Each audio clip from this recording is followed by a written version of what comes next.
understanding about these conditions, plus the negative stereotyping, combined with the invisibility of the symptoms and the belief that young people are fit, healthy and energetic, all increases the stigma that we face.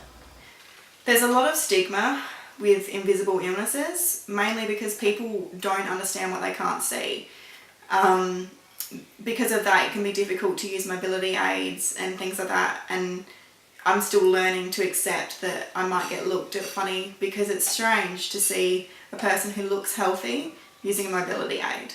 I would say personally that even though the symptoms are like horrible and debilitating, the really, really debilitating thing is the response that you get from people. It's the judgment of individuals and also a lack of understanding from health professionals, no government support. It's not just a lack of understanding, it's like a problematic stereotype, you know, like you're just tired, you just need a nap. You're so lazy. Why don't you get up and do something? Look at you, you're well, you can walk.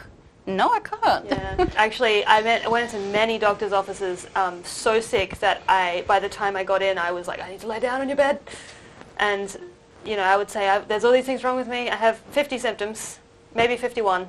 And they would still tell me, no, you look fine, everything's fine.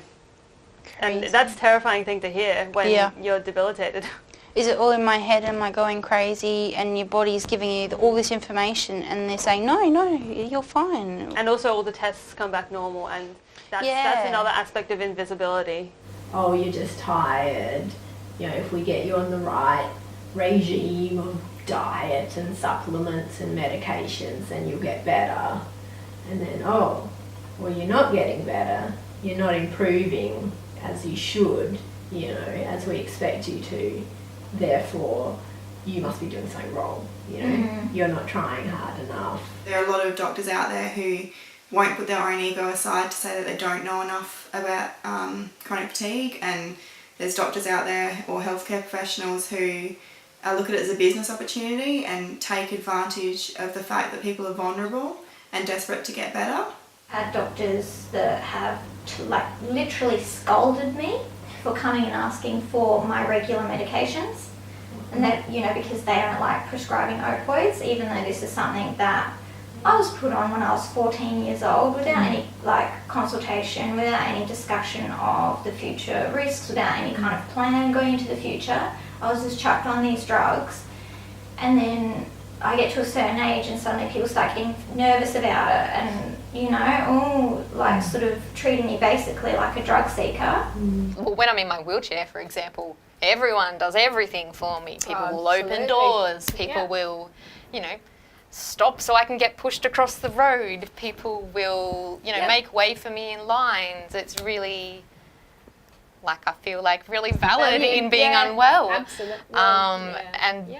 But without it, you know, no one's ever going to get up and offer me a seat on the bus. No one's going to, you know, offer me a seat in the waiting line or anything like that. Because you can't see that we're unwell. I look young, I look healthy, you know, I'm slim, so people just look at me and make all these assumptions that I'm full of energy and that I'm full of health, and I'm not. In some ways, having an invisible disability privileges you in society in some ways, but then in other ways it disadvantages you because there's all these expectations that you don't meet, and it just doesn't make sense to people from the outside looking in. That pressure to be a productive citizen instead of just being on the pension. Yeah, it's a very awkward place to be, especially when there is so much disdain for people on benefits. Because of the negative stereotyping and the lack of legitimacy, you find yourself constantly encountering unhelpful advice on what will cure you, in a way that people with a more recognised and understood condition would not.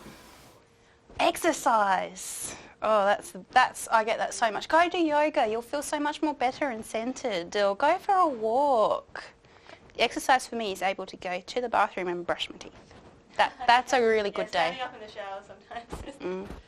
That's my aerobics. They'll say things like exercise. That'll help you.